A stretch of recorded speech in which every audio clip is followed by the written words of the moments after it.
Episode 56 is September 14, 2023. EPA New Resources and Actions to Reduce Exposures to Environmental Carcinogens. United States. Environmental Protection Agency, part of the Biden administration Cancer Moonshot Project's newsletter of September 13, 2023. Excerpts edited by Marrazzo for brevity and clarity and relationship to residents against wood smoke emission particulates. EPA New Resources and Actions to Reduce Exposures to Environmental Carcinogens. The Environmental Protection Agency, EPA, is launching epa.gov/cancer with new information and prominently featured resources from EPA and other federal agencies about secondhand smoke, smoking cessation, and other cancer-related topics. New regulatory efforts, through rules and standards in progress, will regulate unreasonable cancer risks associated with carcinogenic chemicals under statutes including the Toxic Substances Control Act, the Safe Drinking Water Act, and the Clean Air Act. EPA will also continue to leverage its existing authorities under our nation's bedrock health and environmental laws to accelerate the rate of progress to prevent cancer, including phase-outs of carcinogens, regulatory actions to protect children, workers and overburdened communities, and enforcement actions to ensure pollution is curbed. The administration's efforts to fight cancer linked with environmental exposure also advance President Biden's commitment to environmental justice for all.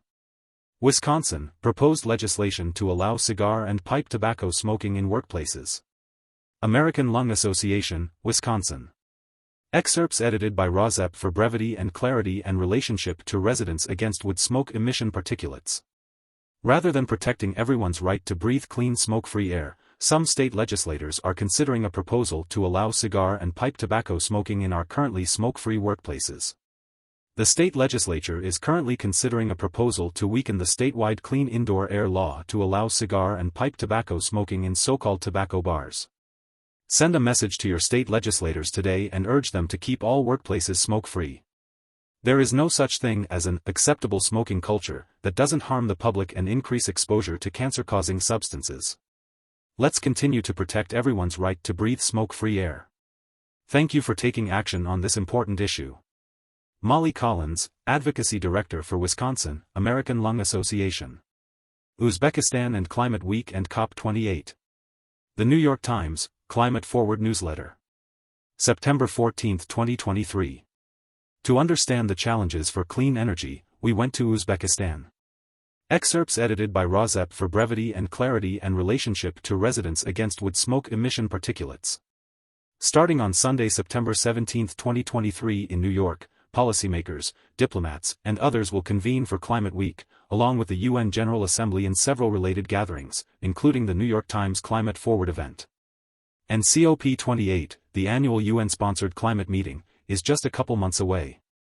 This year's COP talks are being held in the United Arab Emirates, where the national energy company recently said it plans to spend $150 billion over the next 5 years, mostly to ramp up fossil fuel production. And the guy who runs the Emirates National Oil Company? He's in charge of the climate talks and he says he's perfect for the job. This year's COP president, Sultan Al Jaber, hasn't given a lot of interviews. So, to get one, I traveled all the way to Uzbekistan. Not because he happened to be there, but because companies he is linked to are investing big money to modernize the country's energy infrastructure. Uzbekistan is a developing country facing many of the issues that will be on display at Climate Week and COP28. The Emirates wants to be seen as a climate-friendly renewable energy superpower, plowing billions into wind and solar in places like Uzbekistan even as it helps lock those same developing nations into decades of fossil fuel production through its other investments. Al Jaber told the reporter that Al Jaber's position in both the renewable energy and fossil fuels worlds gave him a unique vantage point for the annual global climate negotiations.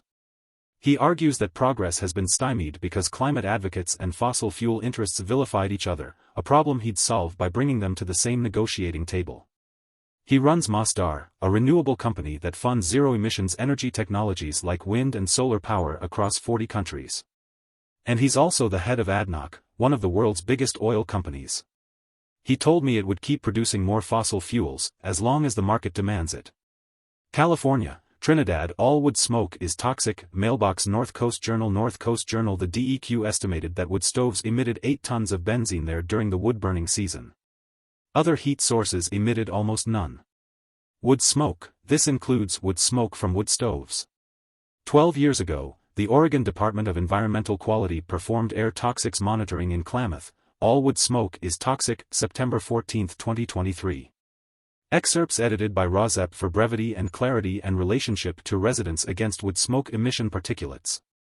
Editor, it was noted in a recent article, California's wildfire smoke and the climate crisis, 4 things to know, September 7, that wildfire smoke is toxic, containing substances such as carbon monoxide and benzene, a carcinogen. In fact, all wood smoke is toxic and contains several known carcinogens, including benzene. This includes wood smoke from wood stoves. 12 years ago, the Oregon Department of Environmental Quality performed air toxics monitoring in Klamath Falls, population around 22,000. The DEQ estimated that wood stoves emitted 8 tons of benzene there during the wood-burning season. Other heat sources emitted almost none. Wood smoke is a potent mix of toxic compounds and fine particles that are linked not only to cancer, but also to developmental harm in children, heart attacks, strokes, dementia and more, including premature deaths. The most hazardous components of wood smoke are not visible. You don't have to see smoke to be harmed by it. Just last month, researchers with the U.S. National Institute of Environmental Health Sciences published a study linking increased lung cancer risk in women to wood stove and fireplace use. They found evidence of increased risk even when the study subjects only occasionally heated with wood. Neighbors of wood-burning households can routinely be exposed to air pollution levels that are 100 times higher than what others in the community are breathing, or that official regulatory air monitoring reflects. There is a widely held belief that because wood is natural, burning it must not be harmful. But this simply isn't true. We need to have much greater awareness of this significant source of harm. Links to relevant research studies and other information are available on the website of Doctors and Scientists Against Wood Smoke Pollution, dsawsp.org. Resident, Trinidad. United Kingdom, Oxford, one smoke control area to cover entire city approved at Council meeting September 13, 2023. Cabinet approves plans to consult on extending smoke control area. Oxford City Council. The campaign aims to educate and inform people who use wood-burning stoves and open fireplaces on the harms they cause, and ways to reduce the impact. Smoke control areas, SCAs, aim to prevent people from burning high-polluting fuels, helping protect the public from microscopic particles, PM2.5. Within a smoke control area, residents and businesses will still be able to buy and use solid fuel, provided that they use an approved wood-burning. Cabinet approves plans to consult on extending smoke control area. Oxford City Council has approved plans to consult on the expanding its long-standing smoke control areas to cover the whole city. The proposals will be subject to a public consultation this winter, and agreement by the Secretary of State. Excerpts edited by Rozep for brevity and clarity and relationship to residents against wood smoke emission particulates. September 14, 2023. Oxford City Council has approved plans to consult on the expanding its long-standing smoke control areas to cover the whole city. The proposals will be subject to a public consultation this winter, and agreement by the Secretary of State. Smoke control areas, SCAs, aim to prevent people from burning high-polluting fuels, helping protect the public from microscopic particles, PM2.5, which can get into lungs and cause serious health conditions. Oxford currently has 23 smoke control areas, which cover about 48% of the Oxford area, including the city centre, and urban areas such as Headington, most of East Oxford, Blackbird Leys, Abingdon Road, Bodley Road and Jericho. The new plans include a public consultation on a draft smoke control order which will replace the patchwork of current smoke control areas with a single smoke control area for the whole of Oxford. This will mean that several areas of the city including North Oxford, from Summertown up to Wolvercote, Rose Hill, Littlemore, New Headington, Old Marston, and parts of the Temple Cowley could be covered by the new smoke control area. The plans follow in the footsteps of Reading Borough Council, which is currently consulting on plans to introduce a single smoke control area across Berkshire's county town.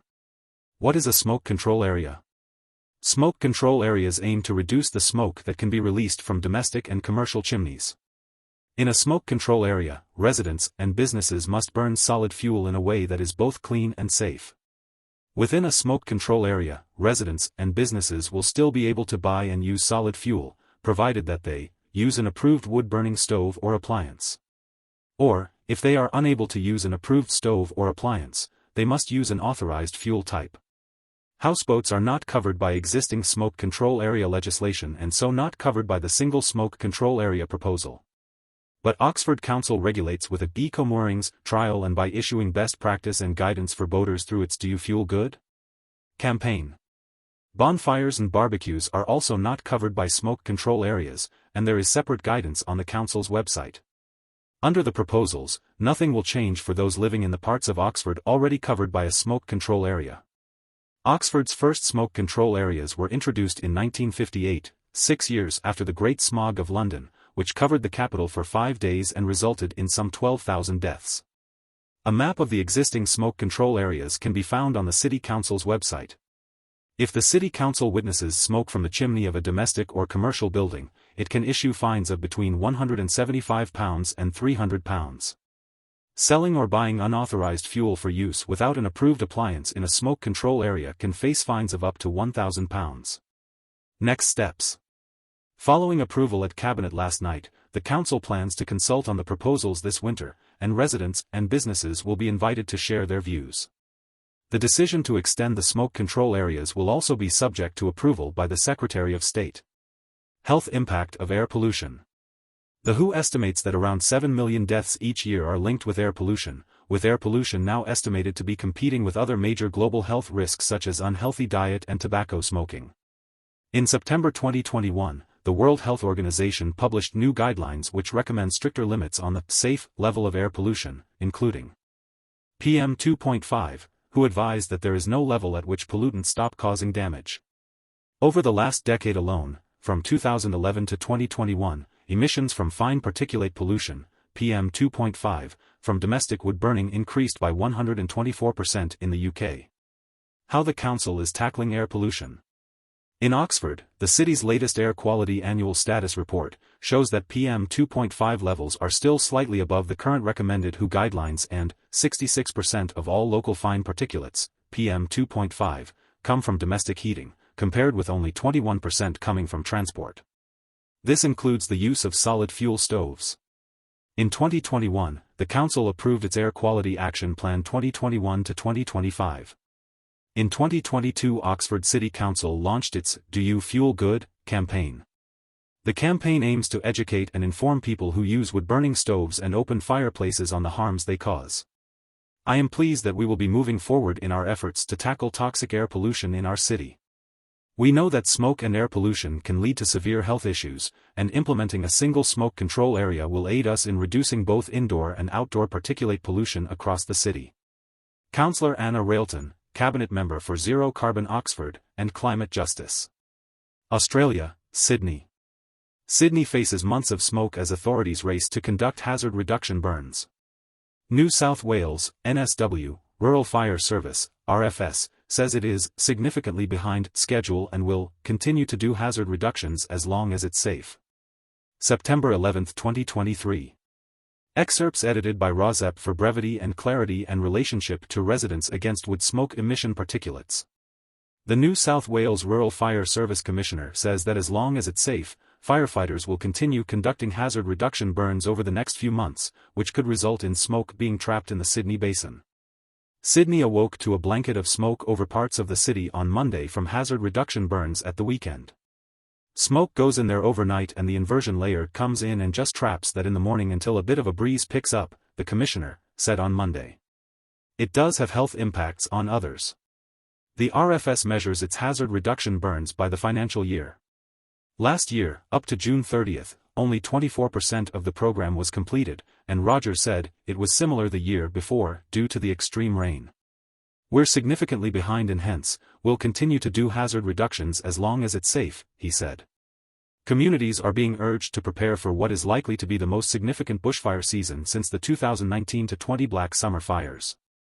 Air quality degraded to very poor conditions in Sydney's east on Monday morning, with residents urged to remain indoors and keep their windows and doors closed until conditions improved. The smoke could linger for days, emergency services warned. According to the NSW-RFS, smoke settled over Sydney on Sunday afternoon and Monday morning. While the smoke will begin to clear later this morning, further burning is scheduled for today, and as a result smoke is expected to remain over parts of Sydney and the Central Coast until midweek, a spokesperson said. The RFS issued a smoke warning just after 5:30 a.m., urging asthma sufferers and those with a lung condition to keep their puffers handy and reduce outdoor activities if smoke levels were high. The smoke was caused by hazard reduction burns in Sutherland, Ku-ring-gai, Hawkesbury, Hornsby, and the Central Coast. Heavy smoke settled in areas close to the burns and in the eastern suburbs, the RFS said. According to the NSW Department of Planning and Environment, air quality in Sydney's east degraded to very poor. Randwick recorded 102.8 μg/m3 PM2.5 fine particles between 6 and 7 a.m. The NSW Premier, Chris Minns said. Obviously, hazard reduction burns are far better than a bushfire raging down your street. This is necessary work that the RFS and Fire and Rescue NSW are undertaking. Sydney blanketed by smoke for a fourth day due to hazard reduction burning. AP News. Sydney is blanketed under thick wood smoke for a fourth consecutive day due to hazard reduction burns in preparation for the wildfire season. Sydney blanketed by smoke for a fourth day due to hazard reduction burning. KRDO. Sydney, AP, Sydney is blanketed under thick wood smoke for a fourth consecutive day due to hazard reduction burns in preparation for the Sydney blanketed by smoke for fourth consecutive day. The National Sydney has been blanketed under thick wood smoke for a fourth day due to hazard reduction burning in preparation for the wildfire season. Thick haze blanket. Sydney, Australia. Olantumsherald.com, 14 September 2023. Sydney has been blanketed under thick wood smoke due to hazard reduction burns in preparation for the wildfire season. Sydney blanketed by smoke for a fourth day due to hazard reduction burning. Toronto Star. Sydney, AP, Sydney was blanketed under thick wood smoke for a fourth consecutive day on Thursday due to hazard reduction burns in preparation. Wyoming, Carbon County, Hannah. Rosette View. There were several arguments brought up against a Wyoming small town's proposed ordinance to clean up junk and trash, which also included some regulation of wood smoke coming from wood-burning stoves. Commenters seemed to think they would naturally pile up junk and trash, and therefore would naturally be fined if the ordinance passed. The first objection was to limiting wood smoke coming from wood-burning stoves. The second objection was that there were fines, which people thought they would naturally incur, which they could not afford to pay. Third, there were rules, which Wyoming is not familiar with. Only the caretaker of the town cemetery, which is the landmark the town is most famous for, said that the cemetery should be kept clean. After the meeting, during which some residents may have been cowed or silenced by shouting commenters, some residents apologized to the mayor for the shouting of commenters. Commenters balked at revisions to the town code, including measures limiting smoke coming from wood-burning stoves that some people use to heat their homes. There were fines in the proposed ordinance for those who did not clean up their own junk and trash. One man said he wanted freedom from cash and invoked his Christian faith. He had recently moved to Hannah from Salt Lake City, which he described as a liberal city. The code enforcement officer, in Salt Lake City, was coming around every summer, the commenter said, a situation he doesn't want to see repeated in his new hometown. A woman commenter said the ordinance would add red tape. This is not California, this is not Colorado, she said. The woman also accused the mayor of smirking at the audience. Another commenter suggested that the mayor and some council members had junk vehicles in their yards. The spirit of Hannah, which apparently includes high tolerance for junk and trash, hasn't changed since its mining heyday in the early 20th century, and it should be kept intact, she said. Several commenters said the fines would be too much for retired people on fixed incomes or those who commute to jobs far from Hannah. The steepness of the fine and proposed appointment of a code enforcement officer were objected to. There were angry posts on a Hannah social media site leading up to the meeting, and there was a petition against the junk ordinance. A few Carbon County Sheriff's Office deputies and a Wyoming state trooper were on hand to provide security. The ordinance would have allowed the town council to appoint a code enforcement officer, and would have implemented fines of up to $750 per day for failure to clean up trash, junk vehicles and other eyesores. Town officials gave up trying to clarify the proposed ordinance to the crowd. Nobody spoke in favor of the proposed measure, which the council then voted to reject. Hannah has a problem with junk, loose trash and abandoned buildings, the Hannah mayor said after the meeting ended and most of the crowd had left. After the meeting, a few residents chatted with the mayor, and some even apologized to the mayor. The proposed ordinance, a revision of the town's existing junk code, was intended to help clean things up, the mayor said. But given its hard rejection earlier that evening, there probably won't be any more attempts to revise it, the mayor said. Instead, Hannah will keep trying to hire a marshal, either full-time or part-time, to enforce cleanup regulations and other municipal codes. C1, one of the primary caretakers of the miners' cemetery as president of the Hannah Basin Museum and Historical Society, said Hannah Town Council meetings are usually attended by few people, so the commenter's behavior was unprecedented. On one hand, she saw the need to keep cemetery and/or house lots clean and tear down abandoned buildings, but she said, "I felt that some of the proposed amendments to the ordinance were extreme for the town of Hannah."